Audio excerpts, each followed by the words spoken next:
A painter sets up a booth in the park that allows people to watch him paint a portrait. He sets up his canvas, pulls out a pencil, and begins to sketch. An onlooking stranger sees the booth and walks up to the painter. The stranger notices the sketch has a few lines, a circle, something resembling a head shape. The stranger then asks, "Where's the nose?" "I haven't drawn it yet," replies the painter. "Why not?" asks the stranger. "Well, I'm going to," replies the painter. "How can you call this a painting when there's no paint on the canvas?" asks the stranger. "Because it's not finished," replies the painter. "Then why are you showing it to me?" asks the stranger. "I'm showing it to everybody," says the painter, "and because I want to show people what it takes to paint a portrait." "Well, I think it looks bad," says the stranger. "Yes, it does. It's unfinished," replies the painter. "I just wanted to paint here where everyone can watch if they want." "Well, I don't want to watch you paint if it means having to see a bad, unfinished painting," claims the stranger. "That's okay," replies the painter, and he begins sketching the eyes. So anyway, FPC asked me to playtest Project Ghost some more, and there have been some changes. Now, they did ask me if I wanted to make another video about it, and I replied to them, in full honesty, only if there's enough to make a video about. Well, here we are.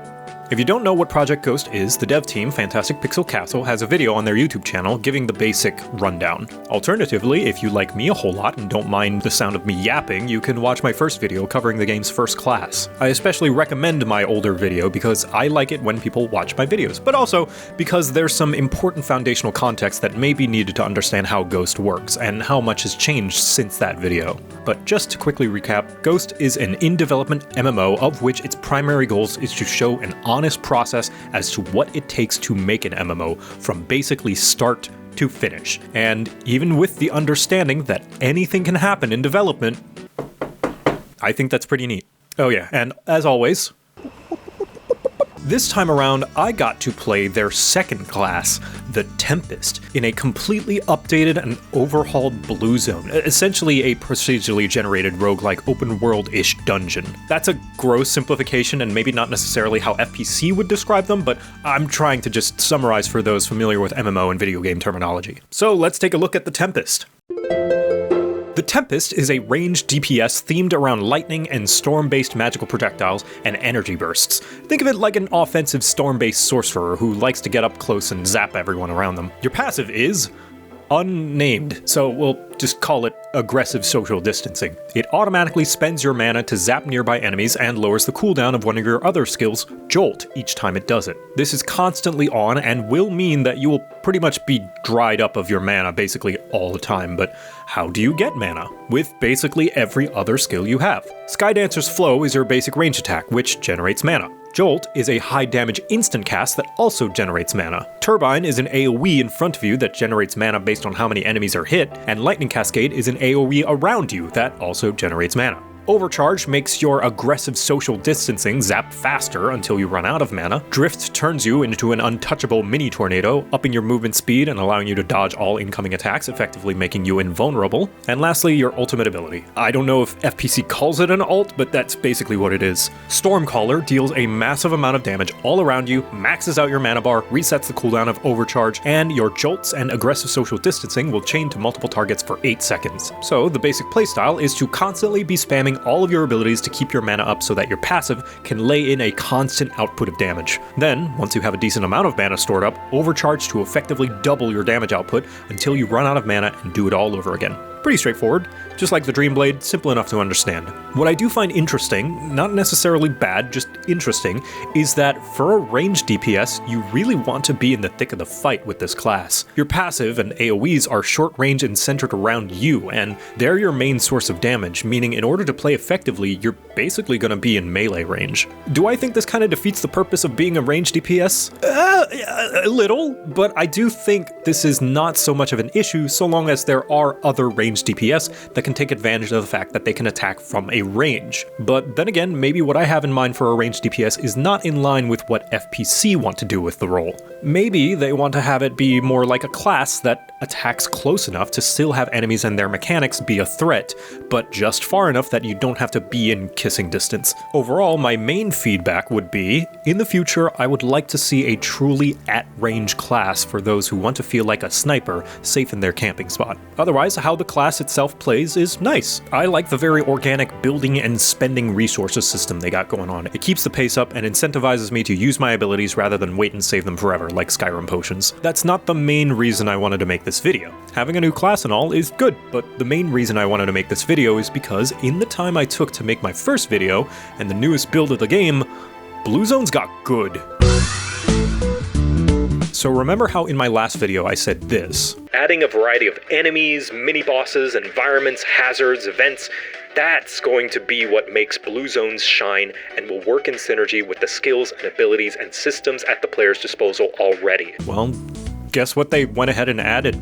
Basically that. Alright, there's a lot to talk about, but I'll try my best to keep it organized. First, the map has seen an incredible amount of visual improvement, at least in my opinion. A ton more original assets are being used, and they really do shine here. The Witchwood, as it's called, looks a lot more like what they were shooting for in their concept art. It's still not finished, nothing on the screen is, as per usual, but I will say it looks way better than, well, this. Enemies lie in wait in camps instead of just being pasted around the place, which gives me a lot of hope that the devs can use it to give them some personality. Like, what do these guys do in their off time when they're not under attack? So, you want to come to the blood rave tonight? Yeah, sure, yeah. But just, as friends.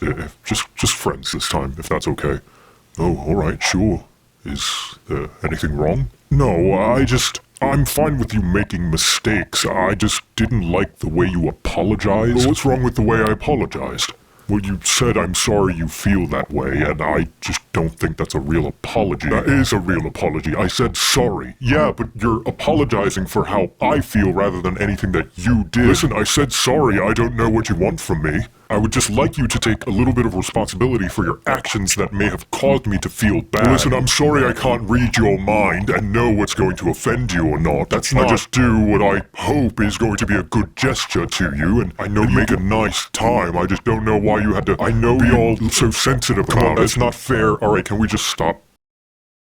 There are roads guiding you along pathways. I like that the map has a fog of war, so you're incentivized to explore and discover the shard rather than just knowing the layout of the map right off the bat. There's also a bunch more new optional objectives too, like defending against waves of enemies, clearing out spiky root-infested areas, returning a cursed item to its rightful resting place, defeating a mini-boss. This variety is exactly what I was looking for in Blue Zones, and I hope they continue to add more. But there are two major additions that make me the most excited about Blue Zones, and ones that I think are absolutely the correct direction. First, echoes. No, not that echo, but you are very cool. No, these echoes are essentially mutators that will modify any number of things in the Blue Zone. From enemies dropping health pickups, to hammers randomly dropping on you every few minutes, to enemies exploding when they die, to double the amount of enemies spawned on the map. Now, some of the modifiers are, to be quite honest, a little basic, but what I think is great about this is just the system's existence. I can see echoes being a good way to add even more variety to Blue Zones, and even potential challenges for the players as well. Maybe see how many modifiers they can take on at once. Reminds me of doing Lasso on Halo, where you turn on all the skulls for the ultimate challenge. From a game development perspective, it's pretty smart too. It means that if there's a weird or unique mechanic that they aren't sure is worth making into a full permanent mechanic, they can use echoes as a sort of testing grounds to throw it in and see how players respond to it. And second, and I believe the best idea they've implemented, is Radiant Feats, temporary upgrades and modifiers that will augment your character for the Blue Zone. This is effectively a roguelike mechanic. Think Hades or Binding of Isaac, which is what I was basically asking for. Kind of. I wasn't really asking for it, and more so just suggesting taking some inspiration, which I'm happy to see that they appear to have done just that. And why I think it's the best inclusion yet is for 3 reasons. 1. It adds yet more variety to each Blue Zone run. If FPC play their cards right and really hone in on making some exciting upgrades, I could see this game mode being something really special. Right now, a lot of the upgrades are very basic, increased damage here, higher crit rate there, +5 movement speed here, all kinds of boring. There are some unique ones, like having an increase to attack power when you're below 30% health, but they're kind of few and far between, so my hope is that they really go all out with some of the wacky upgrades as time goes on. But even still, this is a very good addition and perfectly integrates into the main gameplay loop. I much prefer these over the resources for building, since this directly and seamlessly interacts with the main thing the players are going to be doing instinctively: exploration and combat. 2. It allows Ghost to give players the ability to experience little instances of power progression even after they hit max level. An aspect of MMOs that I believe is a lost art is the leveling experience. Not exactly the most original opinion, I know, but the sense of growing, gaining power, becoming stronger, it feels good, but it does eventually end. This basically lets players have that experience again in small play sessions without the worry of having them infinitely scale forever, because once the blue zone run is over, they reset. 3. Most importantly, it allows FPC to add rewards and incentives for exploration and doing optional objectives in the blue zones. This is the biggest thing. As soon as I played the newest build of the game, after I took in all the cool new graphics, my party explored the blue zone and ran into a sort of fountain-like platform in the distance. We hadn't run into any enemies yet, so I was expecting very little. But then, when we reached it, I was given the ability to pick a radiant feat, and immediately my brain went, wait a minute, holy shit, this is genius. I immediately saw the vision and the potential.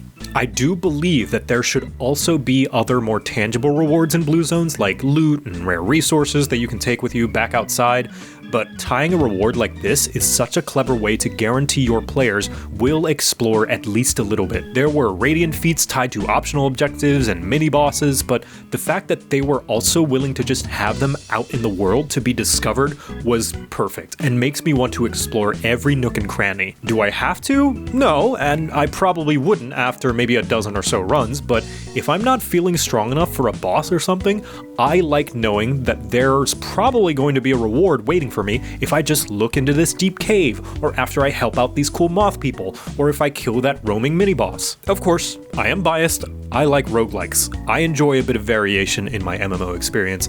I know not everybody does, but I do. And this appeals specifically to me, which is more important. Like I said before though, its success is going to hinge squarely on if the bonuses provided are interesting.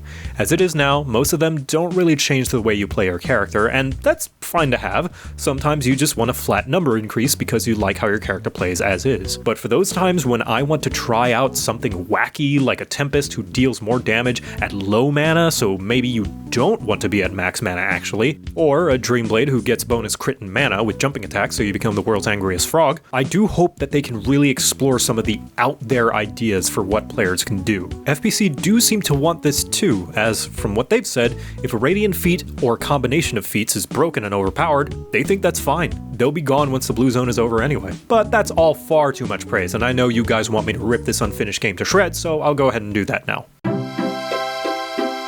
Firstly, the map. Although there is a nice variety of stuff to do, and I anticipate they'll add more, which they should, the map was a bit sparse. Too much empty space between each point of interest. In healthy doses, I think empty space is fine. Travel should definitely happen, and I don't need to have high-octane action all the time. But I think making points of interest, like enemy camps and side objectives and NPCs, could be more common. Much as I was enjoying the novelty of exploring this new build of the game, it did wear off pretty quickly. Second, I believe this is a good foundation and all, but the game at this point desperately needs a working aggro system, especially since they plan to have the Holy Trinity. The placeholder tank, however unfinished it is, needs to be able to effectively, and should the player be skilled enough, reliably hold aggro and mitigate damage to themselves and the party members. Without that, I believe there is going to be an annoying bottleneck when it comes to enemy and encounter design as to what the team can do without going, well, it's not going to work this way once we get the aggro system working,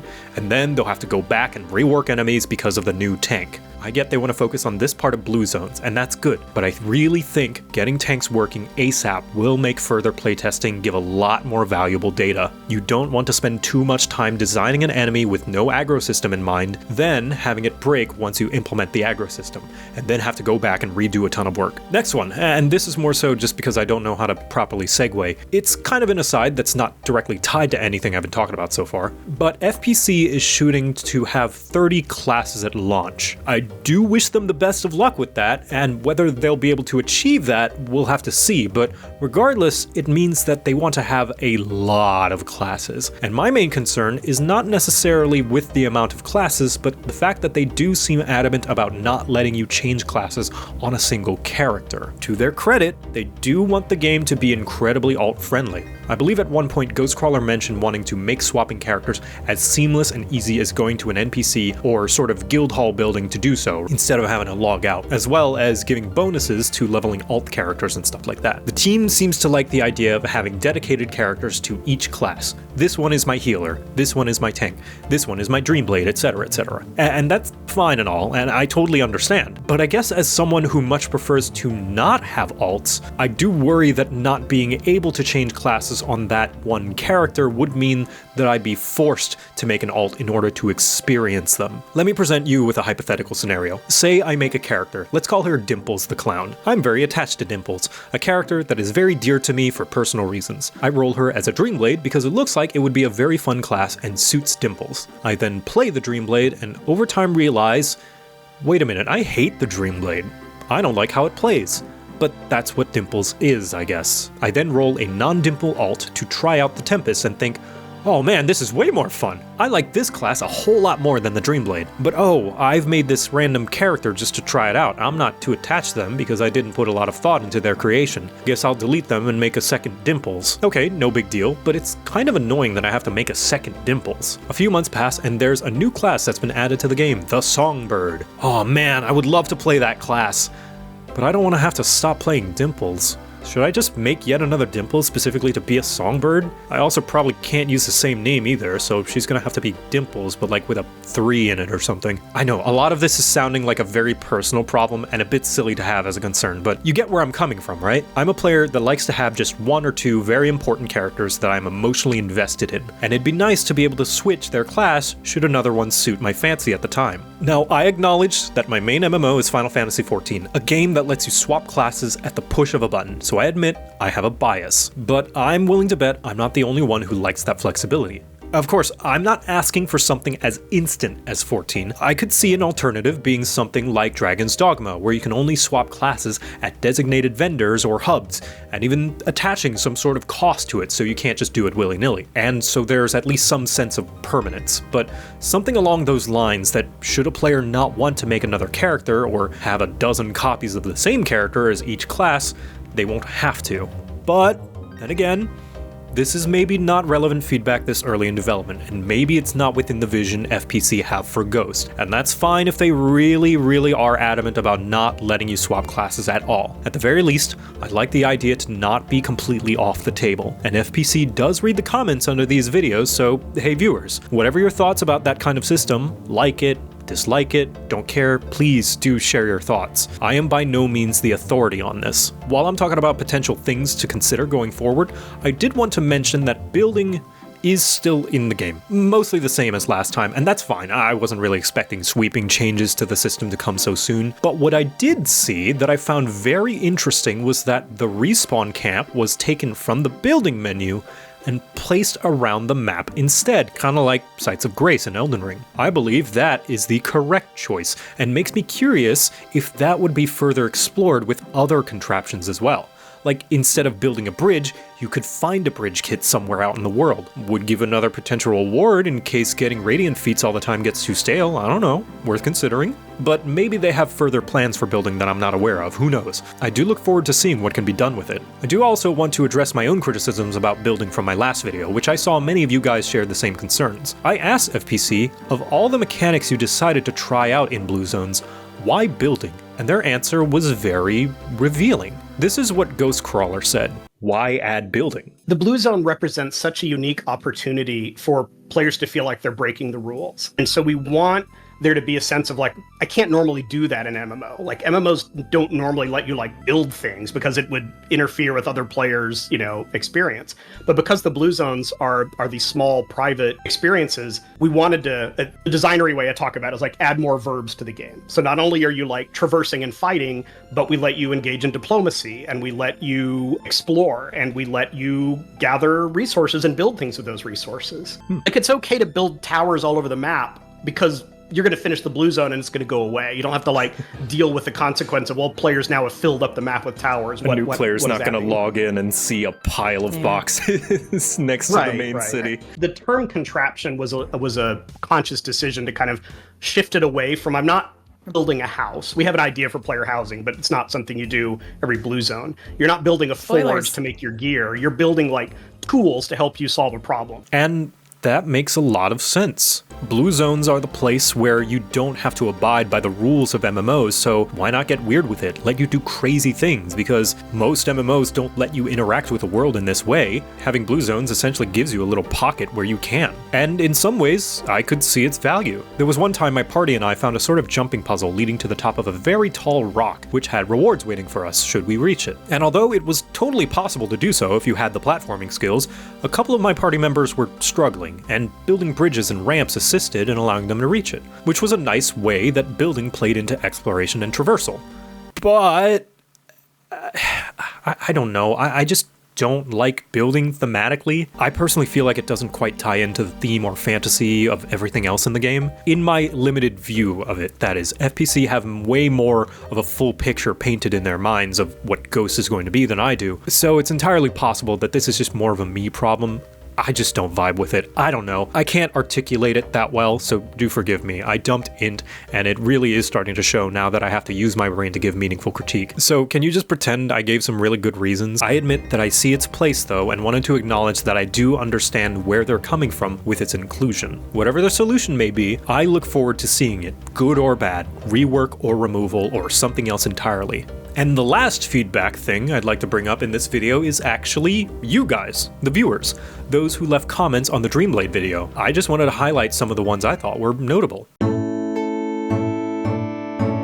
Firstly, a lot of people really want social and community aspects of the game. Things that incentivize community building, making friends, player tools that allow doing group activities outside of just combat. Lots of emotes, world events, quest sharing, social spaces for players to organize events, non-combat utilities your class can provide others. Even though the game is in a very early state and FPC are focusing on getting its main gameplay loops up and running first, once they do have that bare minimum functioning game, the social parts are going to be what make it worth being an MMO. A very common suggestion that came about as an idea from building was making a dedicated builder class, something along the lines of an engineer, and I also thought that might be cool, although I do wonder how that would function in red zones. Would their abilities simply be nerfed and temporary, thus making them uber strong in blue zones comparatively? Or would their building abilities just be a matter of flavor and aesthetic, rather than anything like actual building? Knowing more context as to what FPC were shooting for, it does kind of make sense why they wouldn't want a dedicated class that can mess with the more traditional open world red zones. I don't know, it sounds cool, but I feel there's a lot to consider. This user, Alrex, suggested a sort of secondary utility class